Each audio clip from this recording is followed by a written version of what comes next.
If you've started your spiritual journey and you've started waking up, or if you've been on this journey for a while, shit, let's talk, friend. We're going to talk about why those people that's been in your life for the longest, forever, suddenly feel different now. Why certain situations keep repeating. Why it seems like you're being watched. And again, if you've been on this journey for a while, then you'll probably recognize a little of what I'm saying. And you'll probably realize there's more going on to the story than you realize. Let's touch the very moment that things start to feel like shit. Our spiritual awakening.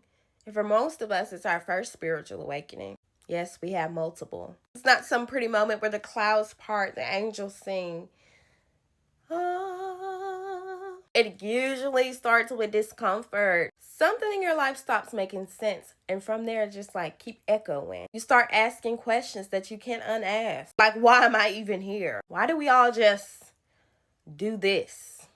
Which is really ain't shit. If you think about it, we do the same shit every day, over and over again. That's the illusion. That's you waking up and realizing that. Why do I feel like there's something more? Hey, if you've been on this journey for a while, you've been feeling like, hey, where is the more? And the moment you start really asking, you've taken a swing at the illusion. The illusion, the matrix. It's the programming that we're born into. The belief that your worth is tied to money, status, or productivity. That authority figures know what's best for you. And that life is only what you can see and touch. Which was taught to us because we're not based upon logic. Especially if you're this color. When I make comments like that, my content is for everybody. Black, white, purple, yellow, blue. But I still need my melanated people to recognize their power since we've been so brainwashed. The Matrix is designed to make you forget that you're an infinite being having a human experience. Let's talk about shadow work. The door you don't want to open. But if you don't go through this motherfucking door, darling,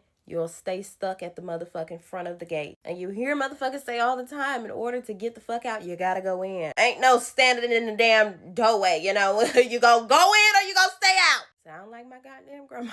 Once you crack the illusion, the next step is shadow work. Well, I'm not gonna say that because we've been doing shadow work way before we've even, well, actually, no, we haven't, you know. Before we even understand the concept of what's going on, we walk around improperly expelling our trauma and every interaction that we have with people throughout our day, our emotions, our feelings, our energy. That's why a lot of people walk around depressed, emotions suppressed. It's like the opposite of embodiment. You know what I mean? Shadow work isn't just trendy Pinterest quotes. It's sitting with the parts of yourself that you've avoided for years. Your fears, your insecurities, trauma, your anger, grief. It's unlearning the survival mechanisms you used to make it through childhood or toxic environments. Example, if you've grown up being told that you're too much, you might learn to shrink yourself to keep the peace, to keep people from talking about you. Shadow work is confronting that fear, standing in front of the room, speaking your piece, speaking up for yourself. And a lot of us don't realize where the roots stem from. So that's also shadow work too. Getting to the root of the problem and why we infiltrate certain habits again into our daily life. And your inner child, of course, is going to panic, but over time you'll become more regulated and feel at ease. And your inner child may panic at first, actually. A lot of us walk around with these anxious feelings sitting in the pit of our stomach and don't know why. Like, it's not just one day or I'm feeling like this right now. No, it's like throughout for a long ass time until we start regulating ourselves, self-healing. Shadow work is uncomfortable because the matrix teaches you to avoid discomfort. And a lot of y'all are so comfortable with sitting in your own shit. But here's the truth. Shadow work is a portal to your power. Please don't ask how to do shadow work after I've just told you in simple terms. Here's a tip, a secret that you have to know early on. Your outer world is always reflecting your inner world. If you're healing, you'll start to notice opportunity, new people, places, environments show up. If you're avoiding the work, We end off depressed most times, feeling chaotic or blocked, like we can't move forward. And cycles feel impossible to break. This is why just breaking out of the matrix in your mind isn't enough. The residue from your old beliefs will still paint your reality until you cleanse them from within. Now, who are really the agents now that we've gotten past what a spiritual awakening is, that these people will now deem you a threat to society once you wake up out of these illusions, out of these systems that these people have created for you. You first hear agents, you automatically think about the men in black. That's what they want you to think. But in a spiritual reality, agents can be anyone in your motherfucking life. Friends, coworker, family.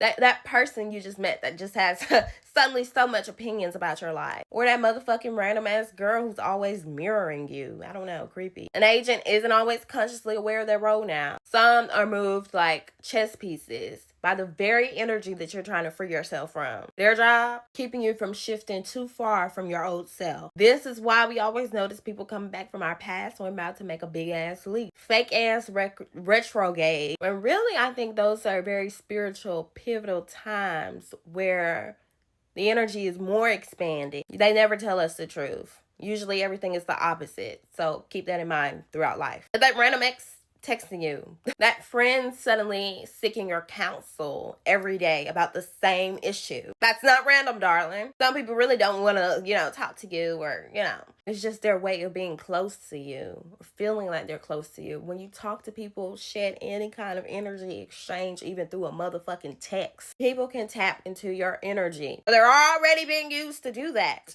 Pay attention. In the beginning of your awakening, agents are often loud and obvious, but we don't catch on to it. They'll ridicule your beliefs. They'll try to throw you back into old habits. They'll joke about your growth, probably intimidate you by talking about you to other people, which really shouldn't affect you. You shouldn't give a fuck who talk about you. Once you've been on this path for a while, they'll evolve with you. They'll stop trying to argue with you. Stop doing little petty shit and start planting seeds of doubt. This is as you go up in the ladder and you start to embody how powerful you are. It's not direct attacks anymore. It's subtle but potent, distracting you with drama, offering you opportunities that don't align but look good. It's usually a repetition too, you know what I mean? Throughout, like the whole time, in the beginning and the end, you notice that they have a script. They're always repeating themselves and saying the same thing over and over again, but in just different ways. Now, depending on who it is, some people will catch on to themselves repeating themselves, but that's also a part of their script. If you've leveled up and you've found some contentment within yourself, and you found a source of